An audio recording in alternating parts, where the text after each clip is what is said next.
话艺术水阁好，国情解说两句啊，含你做参考。解说，解文说理。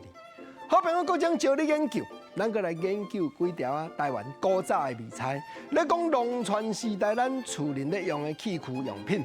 头一条来讲茶仙区剃巴肚，逐日行拢袂艰苦，是安怎解说？煞毋知影吼。人伊1点就讲1个，2点就讲2个，到12点叮，拄啊讲12个。国情啊，我知啦，对，那这项物件，现代造作毋是这个形体，毋过伫农村时代，茶仙区长高，内底因为有机械安伫hin，所以剃巴肚。茶仙区剃巴肚，下骹佫碎一支。海正平，海倒平，叮，逐日安尼伫咧行，古早时情。搁来第二条，安那甲巴肚小可有牵连，讲一个囡仔下姑，细个啊，伫门醒后咧等查某。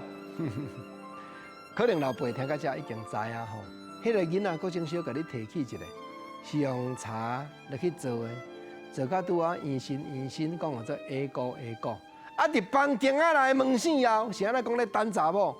永早卫生环境较不便，真侪人会伫房间内放一骹囡仔下姑，尤其族人伫咧用的肉桶啦吼。即马时代已经无共啊，所以我这是古早美菜，轻巧做伙，甲你互相探讨啦。讲到时代无共，咱嘛真感慨，真侪囡仔耍，现代囡仔拢已经毋捌看到，莫讲会晓耍。这条甲巴肚安怎有牵连？你有囡仔咧佚佗一项物件，古早农村电台看，讲一骹会走，无喙会吼，巴肚生伫外口。啊，巴肚生伫外口，毋着显现，毋着三八开，对。敢若一骹尔，佫会走，无简单，毋是用跳的上。无喙佫会吼，吼，遮奇卡，无喙要哪吼出声？原来就是巴肚生伫外口，锁啊弹互按拍出去，对。正对，拄是。